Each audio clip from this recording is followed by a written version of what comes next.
సమీపంలో జరిగిన ఓ రోడ్డు ప్రమాదం భారీ గంజాయి అక్రమ రవాణా గుట్టును రట్టు చేసింది.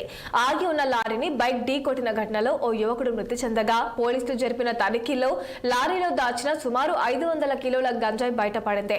దీంతో రంగంలోకి దిగిన పోలీసులు అనుమానంతో లారీని క్షుణ్ణంగా తనిఖీ చేశారు. లారీలో ఉన్న తవుడు బస్తాల కింద భారీ మొత్తంలో గంజాయి ప్యాకెట్లు దాచి ఉంచినట్లు గుర్తించారు. స్వాధీనం చేసుకున్న గంజాయి బరువు సుమారు 500 కేజీలు ఉంటుందని అంచనా వేశారు.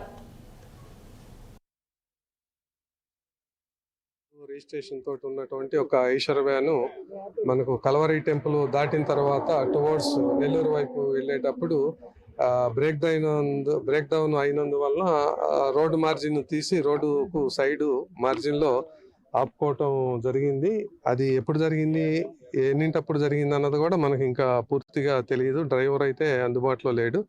అయితే ఇప్పుడు మళ్ళా రెండోది ఇట్లా స్టేషనరీగా ఉన్నటువంటి వెహికల్ ని లోకేష్ అని చెప్పేసి మనకు అరవపాలెం అబ్బాయి టువర్డ్స్ అరవపాలెం వెళ్తూ దానికి సైడ్ డాష్ ఇచ్చి రోడ్డు మీద పడిపోవటం వలన పడిపోయినాడు.